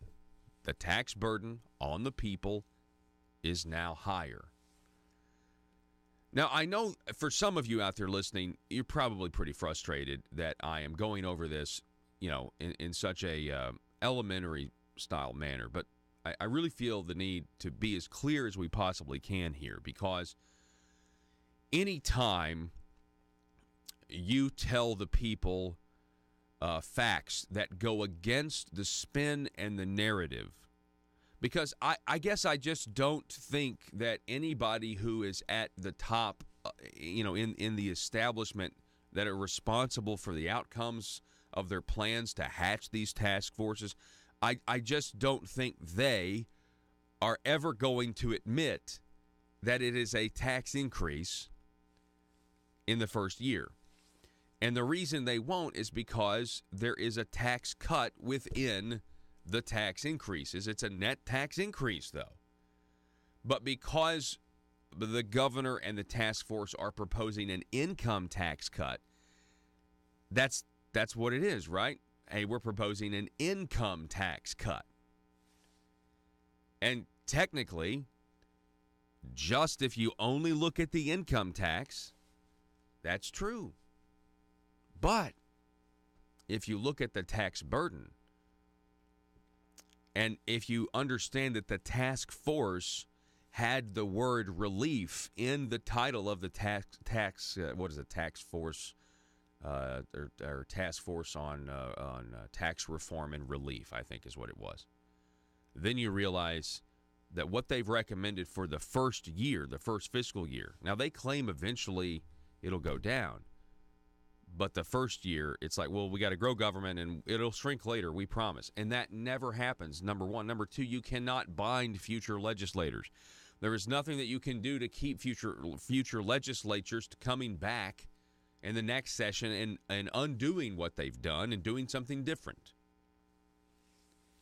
What the only thing that matters is the first year, because we know that is the most likely to actually happen. The only thing that matters is the first year. That's the only thing that matters. Because it's the one that will occur. because it's the closest, it's the first thing that's going to happen. There is an update on this. On Friday, we told you that the grand total revenue impact was $38,221,707, an increase in revenue to the government, from the people to the government. That would be an increase in the tax burden. That would not be giving the people relief, but actually would be tightening the noose, if you will. There is another plan in the recommendations that has to do with cities and counties. And if you take the cities and counties tax tweaking, that's going to bring in another $11 million from the people to governments in general, not necessarily Little Rock, but your other governments, your cities and counties. And that would bring the total revenue increase in the first year to $49,361,944 in an increase. Part of the governor's tax plan presented to the task force, this is all sourced, okay? You can go and look at each thing that they've proposed, right? But you can also find the breakdown of a capital gains tax increase of $7.7 million. Repealing the tax credit for political contributions will raise $500,000.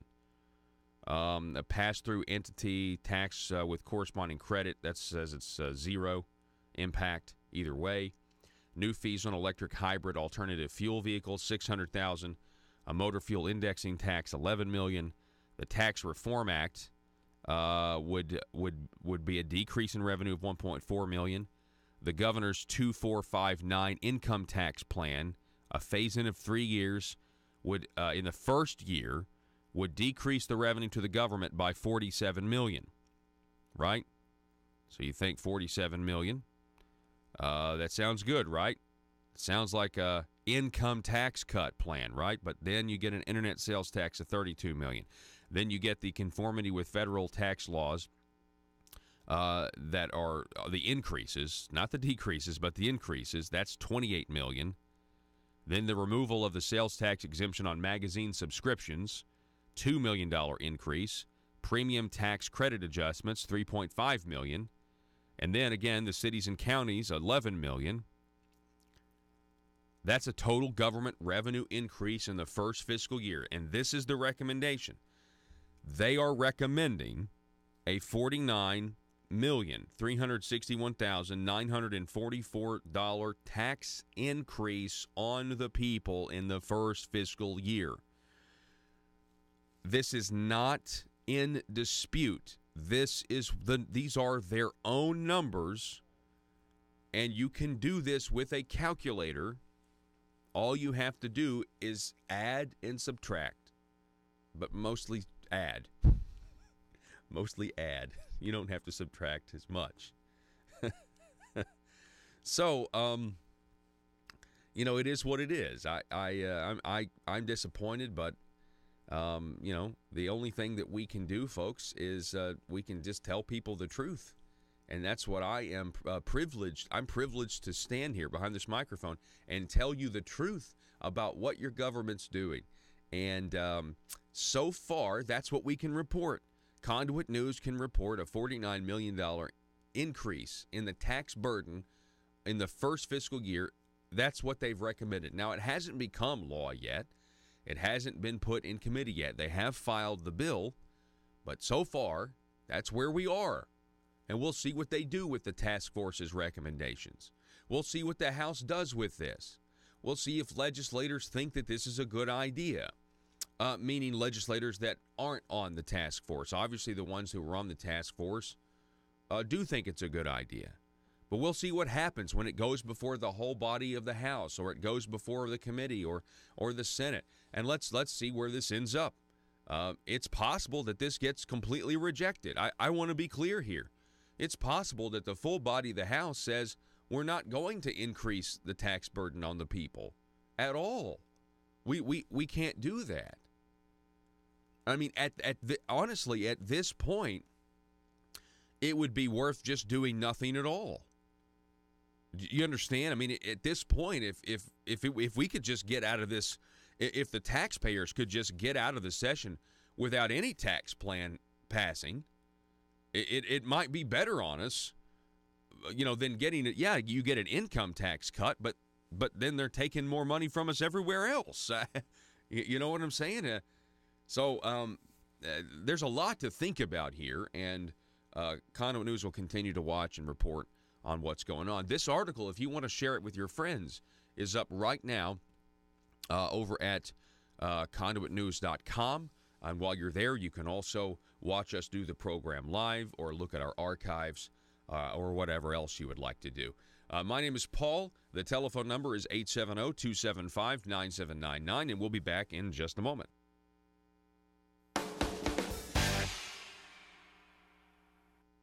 We're talking with Josh Waters here, and we're going over these numbers. I want to read, for some of you that haven't seen the graphic, if you're just listening on the radio, we want to give you this information. What in the first fiscal year, this is the Task Force on Tax Relief's plan for the first fiscal year.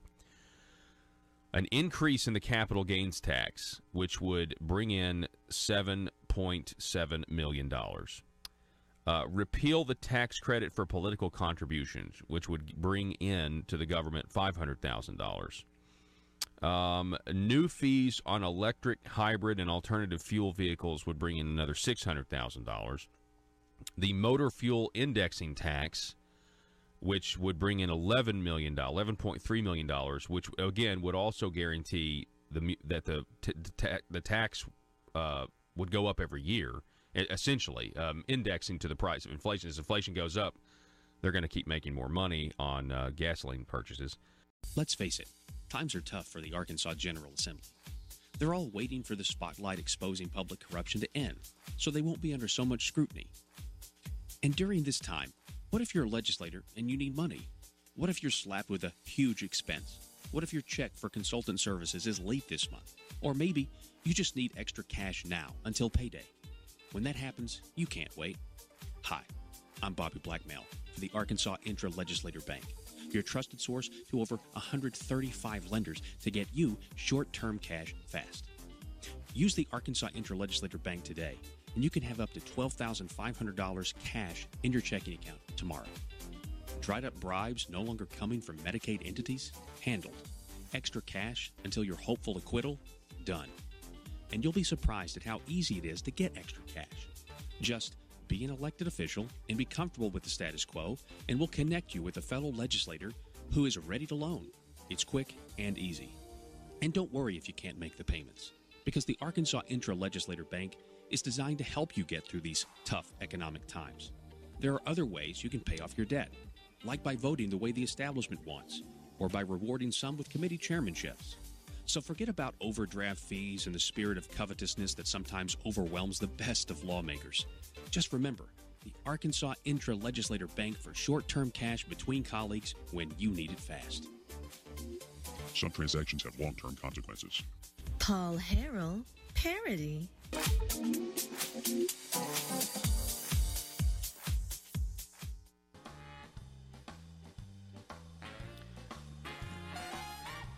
Determined to drain the swamp in Little Rock, it's Conduit News Radio with Paul Harrell. All right, so we got some of your Facebook comments are cracking me up. We're over at conduitnews.com, but if you want to sound off on the show, the Facebook audience seems to be where it's at. It's facebook.com/conduitnews. Let's see. Randy writes, I've seen a few on the Marble Palace steps lately. I don't know what you're referring to, Randy. What else do we have? Cognitive dissonance, Dennis writes. Randy, make it abundantly clear, Paul. Amy writes, relief my expletive, is the way I choose to say it. And let's see, reminds me of the Fram filter ad, you pay me now or pay me later. That's Reggie who says that.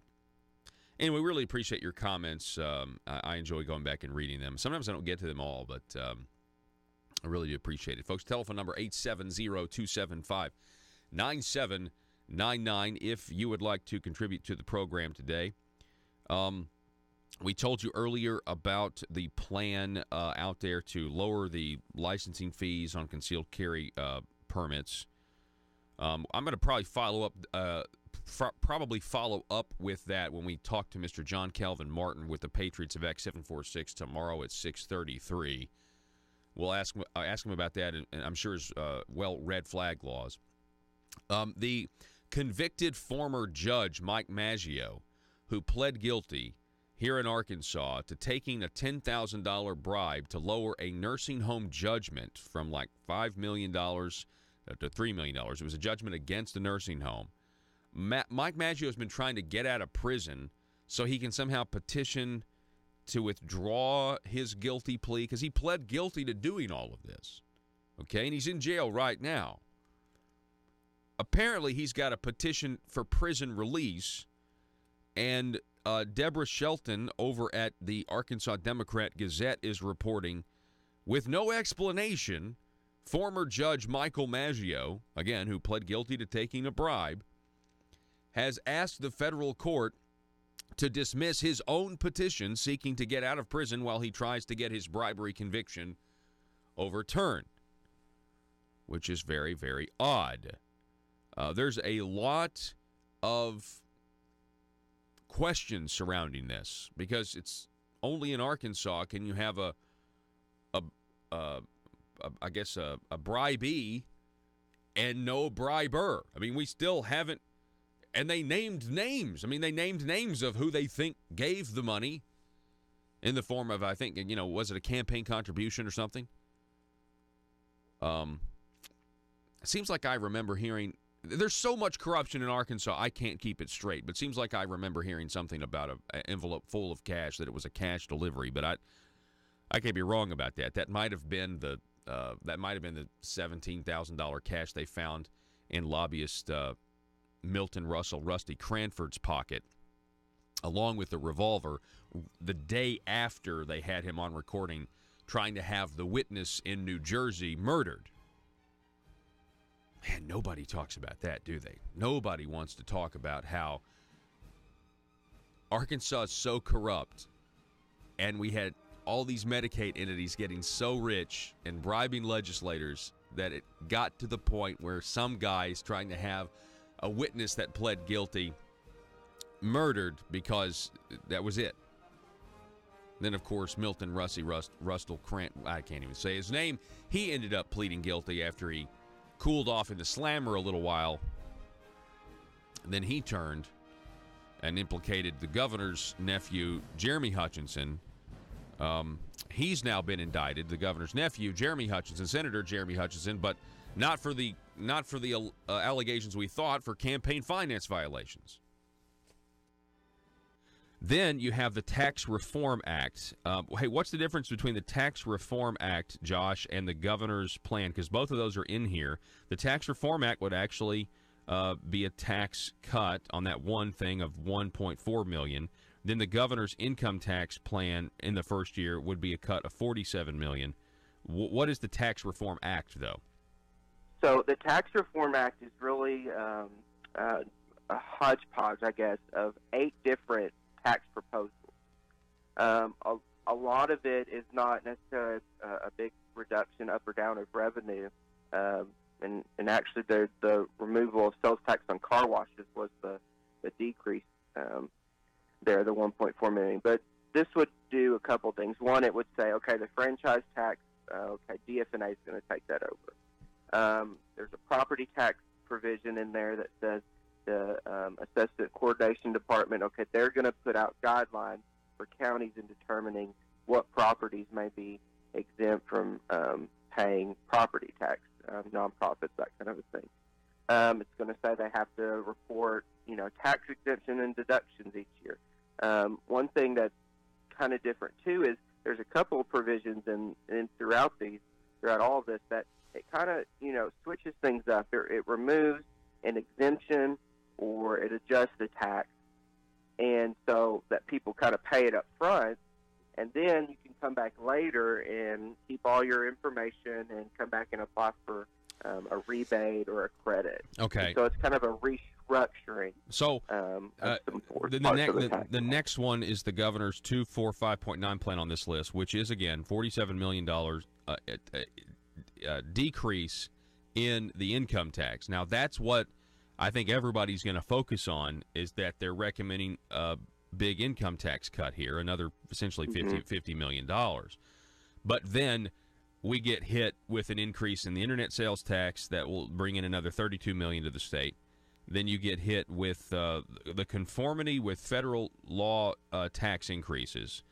Part of the governor's overall tax plan is presented to the tax force. That's going to bring in another $28 million. So they want to conform Arkansas tax law to federal law where it will bring in more money. That's another $28 million. Removal of sales tax exemptions on magazine subscriptions, $2 million. A premium tax credit adjustment of $3 million, which means in the first year, if they do what they are proposing, the people of Arkansas will be paying $38,221,707 more in the first year, with the hopes that future legislators will continue this phase-in plan and not.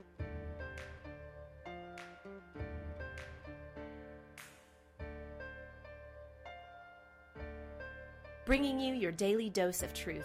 It's Conduit News Radio with Paul Harrell.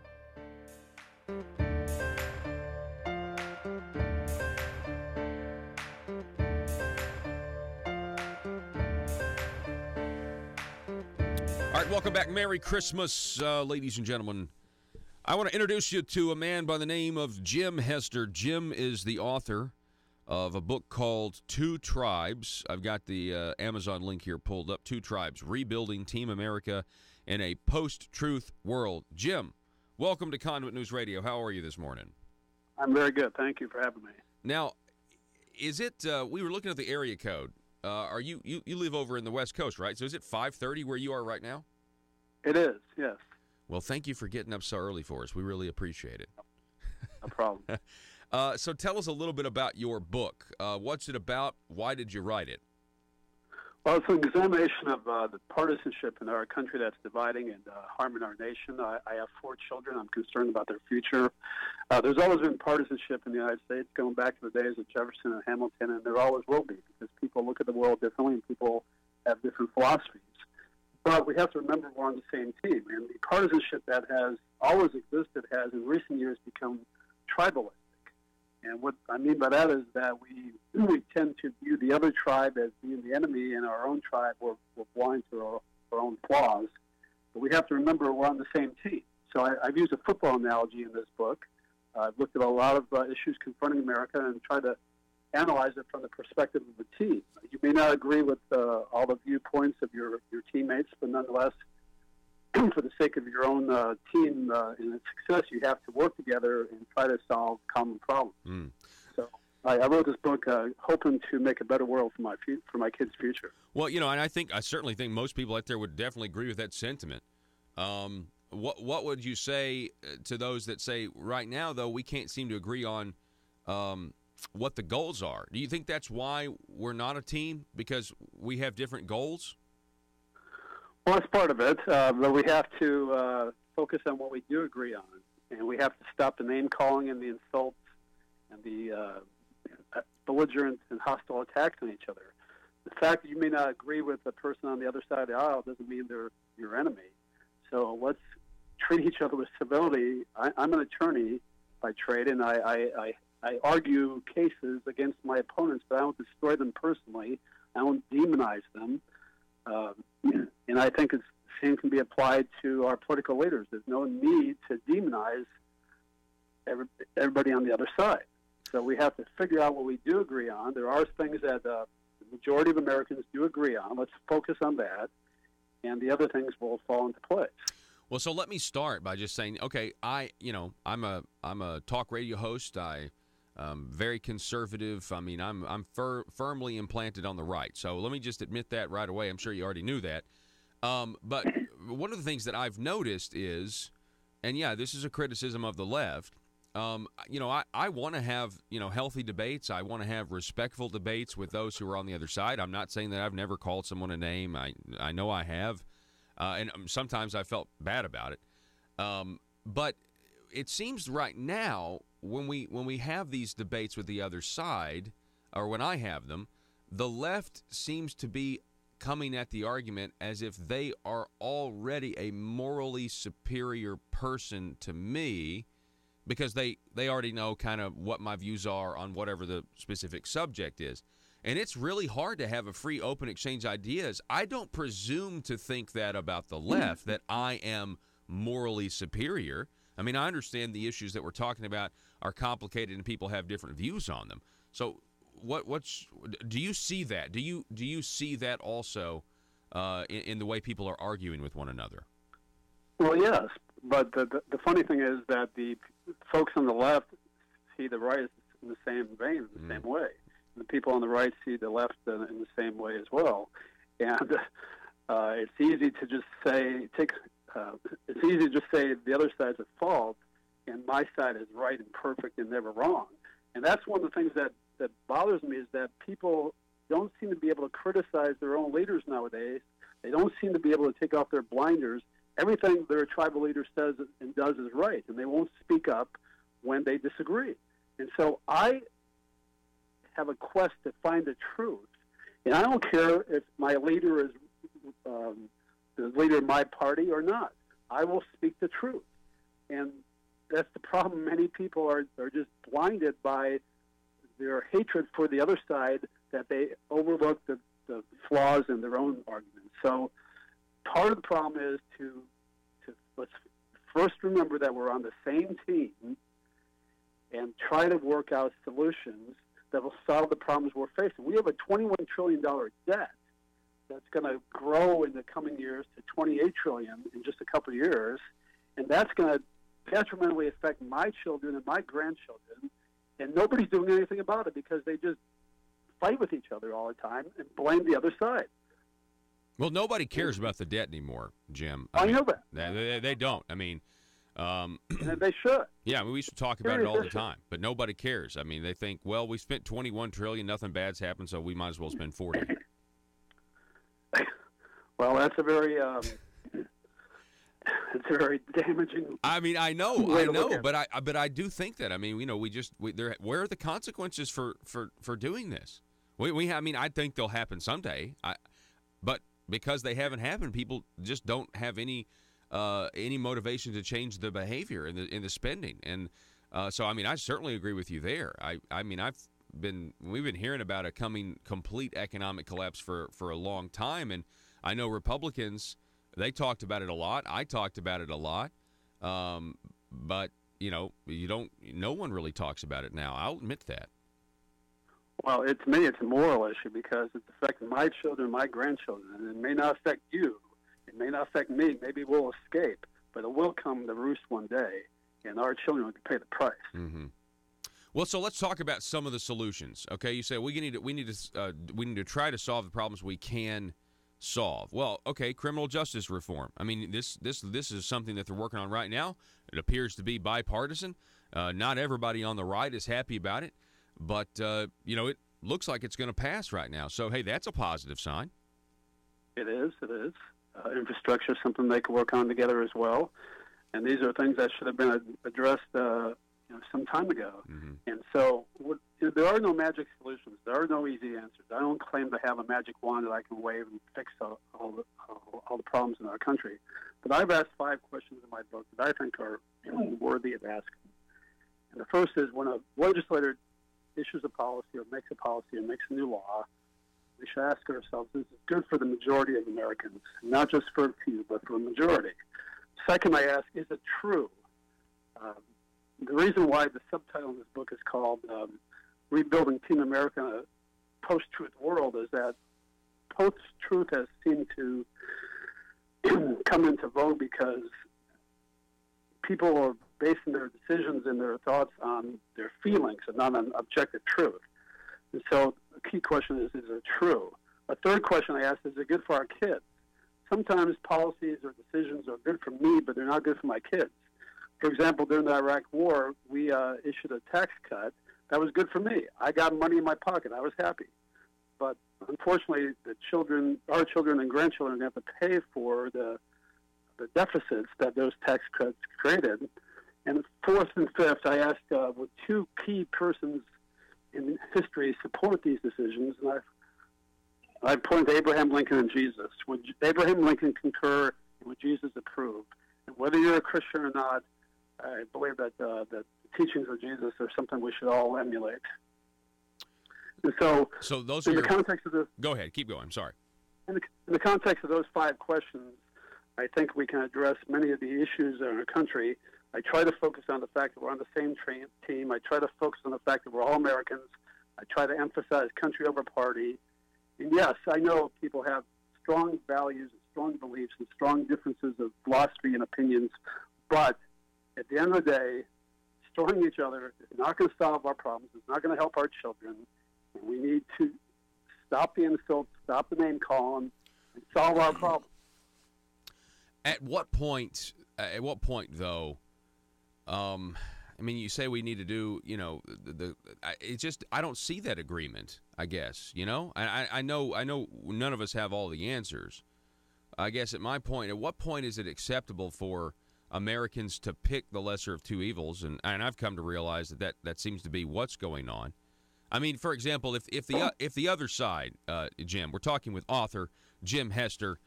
He is the author of the book, Two Tribes. You can check it out on Amazon.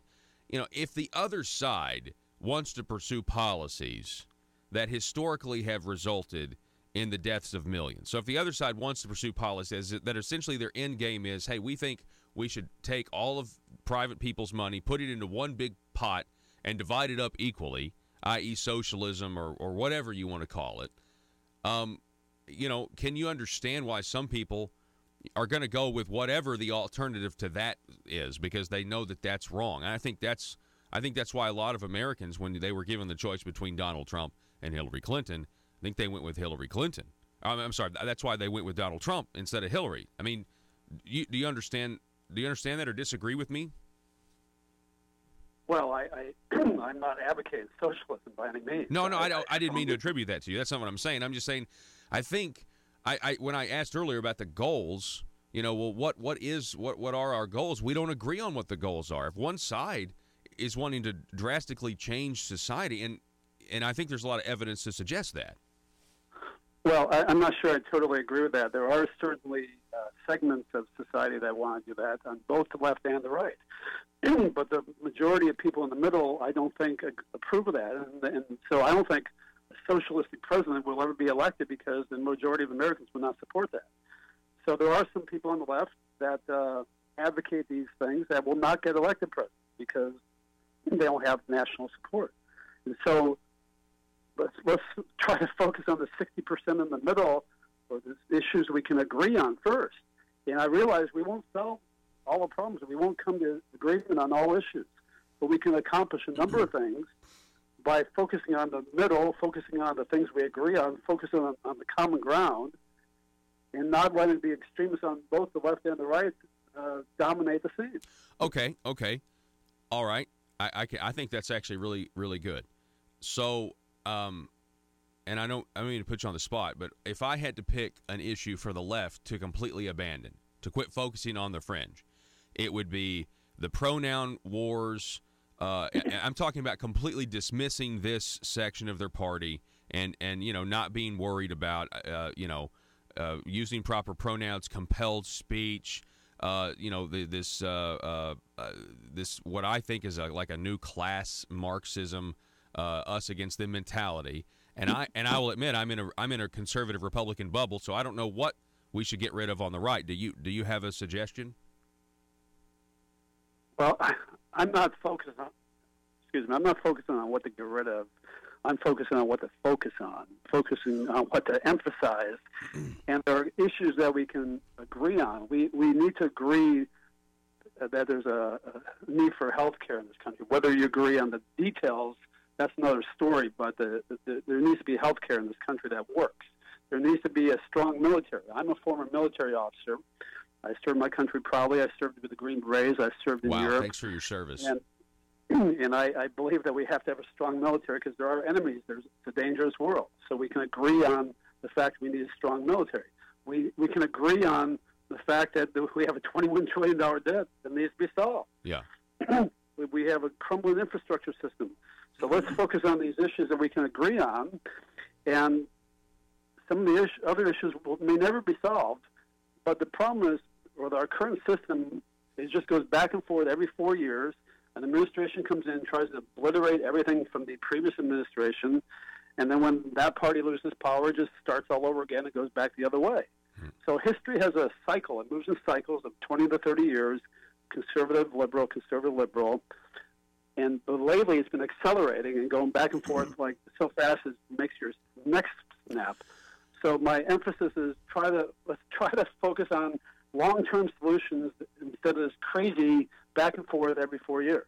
Well, and I know there's, certainly a give and take and hypocrisies on both sides because we're all human beings. I certainly know that. I was just kind of thinking that the reason when I said the word eliminate, I just mean, for example, I really don't think, Nancy Pelosi and Chuck Schumer are that opposed to giving Trump the $5 billion.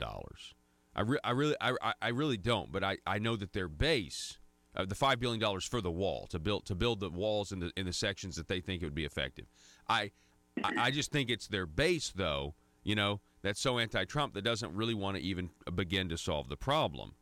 And so that's why I said, and that's the problem is if you've got the bases of these parties that are involved, engaged, and if you step out of line, you're going to be torn apart by your base, and so nobody then focuses on all the stuff that we can agree on. I'm articulating the problem. I know you have in your book as well.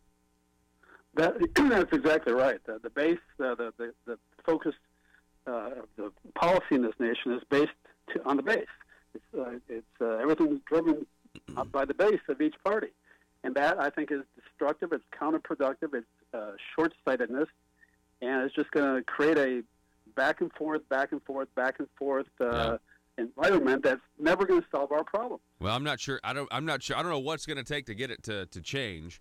But I really appreciate you, Jim Hister, for coming on the program. And I know that's what you're trying to address in your book. Again, Two Tribes Rebuilding Team America in a Post-Truth World. And I appreciate you coming on, and I appreciate the healthy debate, sir. All right. Thanks so much. All righty. Thank you, folks. Check it out. It's over at Amazon. We're going to take a break and be back in just a moment. Russellville-based firearms manufacturer Omega are making clones of the most notable German firearms in the world. These delayed rotor-lock firearms have been and are currently used by law enforcement and military worldwide. At Omega, they manufacture their guns right here in Arkansas and produce the best reproduction in the marketplace that comes with a complete 5-year warranty. At Omega, they take firearm manufacturing seriously and offer discounts to active and retired law enforcement. Whether you're using Omega firearms to defend the public, defend your family, or for target practice, Omega has your back. For pricing, go to omega-guns.com. That's omega-guns.com. If you're like me, you believe that small business is the heart of Arkansas's economic engine, and it should be viewed that way by the politicians in Little Rock. Conduit for Commerce also believes, like you and I believe, policies that achieve less regulation and lower taxation help small business in Arkansas thrive. Other policies like small, constitutionally consistent government and reducing citizen dependency on government keeps it from growing and expanding its influence on our daily lives. Conduit for Commerce works every day to educate the general public and legislators on these important priorities in the name of Arkansas small business. By the way, contributions to Conduit for Commerce are tax deductible. Log on now to conduitforcommerce.org and click on Contact Us on the right side of the page. That's conduitforcommerce.org. Go there now and learn the facts on protecting small business in Arkansas. Stop it to where eventually, if the economy still does well, if the government's revenue still does well, we eventually will get relief in 2024, and that would be 14 years after the Republicans took control of the legislature in 2010. Is that what's happening here? Wow. Yeah, I didn't think about it like that. Yeah, and Paul, I don't mean to make things sound worse than they are, but I think people should know too, with the internet sales tax, that number you gave, that's your state revenue. They actually did give an estimate for city and counties. That's going to be an additional $10.8 million in the first year to cities and counties. And so at the end of the day, that's $10.8 million that are out of the pocketbooks of Arkansans. These are Arkansans paying these, and into the coffers of some level of government. Wow. Money, power, prestige, essence,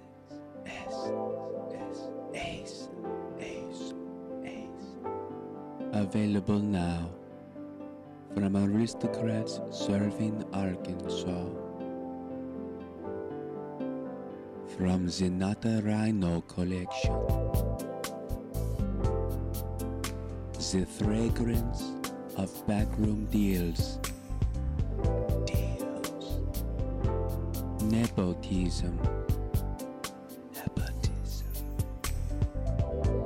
the aroma of higher taxes, subliminal deception, deep state, ace, made right here in Arkansas by a taxpayer-funded Chinese factory.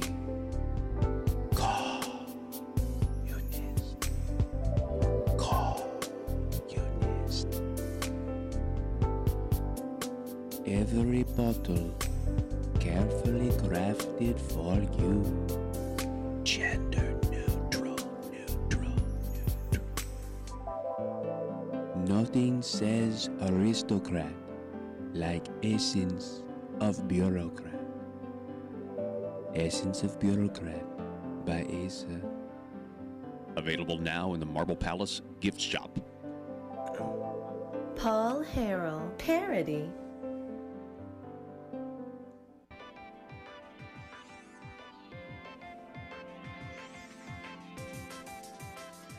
Conduit News Radio with Paul Harrell is building a liberty machine. Find out more at conduitnews.com. All right, here we go. 870-275-9799. We're kind of wrapping the show up, winding things down.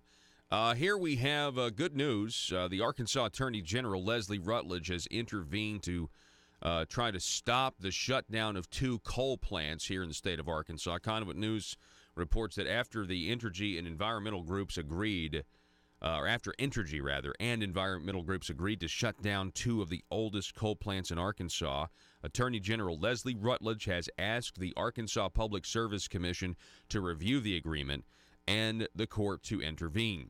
The agreement is between Entergy Arkansas, the Sierra Club, and the National Parks Conservation Association.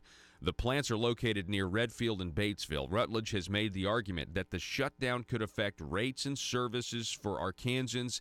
In addition to reaching out to the Arkansas Public Service Commission, Rutledge has filed a petition with the United States District Court for the Eastern District of Arkansas to intervene, arguing that the agreement should be reviewed first.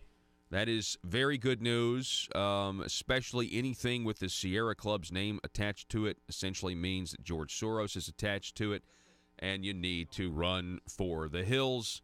So it's really good that Leslie Rutledge has decided to act, really, I think, in the interest of Arkansans and our energy prices. As the jobs governor, Asa should be all over this, trying to save jobs. Well, I mean, I think... I just think what the Attorney General's done here is good, and I'm sure Asa would agree with this, too, with attempting to do this. President Donald Trump criticized the lack of media attention on new revelations about former FBI employees Peter Strzok and Lisa Page from the Department of Justice in a series of Sunday morning tweets. Let's see here. This was 2 days ago. Donald Trump tweeting, "A real scandal is the one-sided coverage hour by hour of networks like NBC and Democrat spin machines like Saturday Night Live. It is all nothing less than unfair news coverage, and Democrat commercials should be tested in courts, can't be legal. Only defame and belittle collusion, ? So where are all the missing text messages between fired FBI agents Peter Strzok and the lovely Lisa Page, his lover? Just reported that they have been erased and wiped clean. What an outrage as the totally compromised and conflicted witch hunt moves ever so slowly forward. Want them." Now, this may be part of what James Comey was talking about. Now, in the first hour, you can get the podcast over at conduitnews.com. Check out the podcast. And by the way, this story is from the Daily Caller News Foundation. Let's see here. It goes on to talk about the Inspector General. Yeah, and I read about this on Thursday or Friday. Yeah, Thursday. They revealed on Thursday that it was unable to recover thousands of text messages sent between Strzok and Page through the course of their employment during the 2016 presidential election. Of course, all you need to know is they needed an insurance policy, and what we're finding out here about what went on in the Obama administration is not. I mean, we've talked about it before, and I don't even think this is a. And I hope, we just had our guest on talking about the people in the middle. I hope the people in the middle, and I think he's partially right, and I'll tell you why. This guest that we just had on about the middle, when either side, well, for example, and again, I'm on the right, so this is how I see things, but I can't tell you how many Democrats in the midterm elections voted for Republicans. Now, I know the midterms didn't turn out great, but they did as far as the Senate goes, though. I know for a fact there were Democrats in Texas that voted for Ted Cruz because of Brett Kavanaugh's situation and the fact that Beto O'Rourke, Robert Francis, was anti-Second Amendment.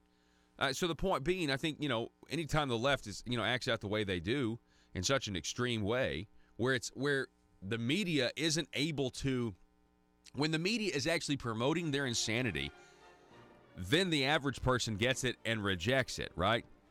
But the media misrepresents, in my opinion, what the people on the right actually want to do most of the time. And then they'll say, well, the middle is rejecting the right. I think most of the country on issues are actually Republicans. I really do. But the media misrepresents those issues to them on an almost constant basis. It's an almost constant basis. And that's the one thing that I should have brought up in that interview with Mr. Hester there, is one of the reasons we're in a post-truth world is because we do have people in the mainstream media who are actively trying to deceive the public to support Marxism, really, because it looked good on the chalkboard at their journalism school, and they don't understand why it's not working. Arkansas, be safe. We'll see you tomorrow.